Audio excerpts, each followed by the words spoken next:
दिखाई पड़ी उसने देश की आत्मा को झकझोर के रख दिया, क्योंकि वो शिक्षक जो लाखों बच्चों को अंधेरे से निकालकर सफलता की रोशनी तक पहुंचाते थे, वो अपने बच्चों के हक की लड़ाई के लिए सड़कों पर उतरे तो लाठियां मिली, हिरासत मिली और पुलिस की बदजुबानी सुनने को मिली। तमाम teacher, Neetu ma'am, Sanjeev sir, अभिनय शर्मा, उनकी जो तस्वीरें आई वो परेशान करने वाली थी। परेशान इसलिए क्योंकि गुरु अपने छात्रों के हक की बात करने आए थे। एक टीचर का टूटा हुआ हाथ दिखाई पड़ा और तब लगा कि ये उस व्यक्ति की चोट नहीं है, उस व्यवस्था की गूंगी बर्बरता का प्रतीक है जो इंसाफ देने से डरती है। सवाल उठा कि क्या यही वो भारत की कल्पना है जो हमने की है, जहां गुरु को सजा मिलती है क्योंकि वो अपने बच्चों के लिए आवाज उठा रहा है?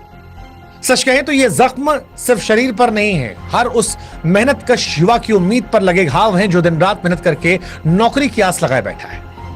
ये हर उस मां बाप की पीड़ा है जो बच्चे को बेहतर कल देना चाहती है। और इसीलिए हम कह रहे हैं कि ये सिर्फ एक प्रदर्शन नहीं है, ये उस व्यवस्था के खिलाफ एक चीख थी जो पारदर्शिता का दावा तो करती है लेकिन सवालों से आंखें चुरा लेती है।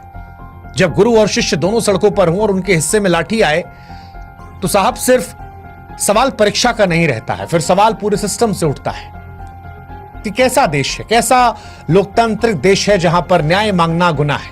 क्योंकि जब शिक्षक और छात्र दोनों इंसाफ की मांग करते लहूलुहान हो तो लड़ाई सिर्फ उनकी नहीं होती है, लड़ाई पूरे समाज की होती है। और आज इसीलिए एसएससी सीजीएल विवाद पर जब उम्मीदें टूटी तो हमें लगा कि आइए इनका साथ दे एक बेहतर भविष्य के लिए।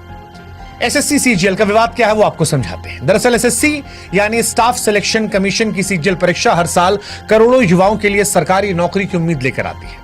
करीब 3 करोड़ से ज्यादा अभ्यर्थी इस परीक्षा में हिस्सा लेते हैं। अपने और अपने परिवार के बेहतर भविष्य की कल्पना लिए दिन रात वो मेहनत करते हैं। लेकिन हाल के वर्षों में यह परीक्षा नौकरियों का जरिया कम, विवादों केंद्र ज्यादा बनी है। 2024 की टायर 1 रिजल्ट ने इस पर शक की सुई और तेज की।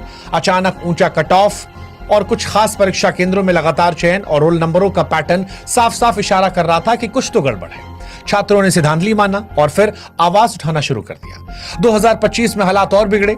एसएससी की सिलेक्शन पोस्ट फेज 13 परीक्षा के दौरान बार बार परीक्षा का रद्द होना, तकनीकी खामियां और कई केंद्रों पर छात्रों के साथ बदसलूकी ने आंदोलन को भड़का दिया।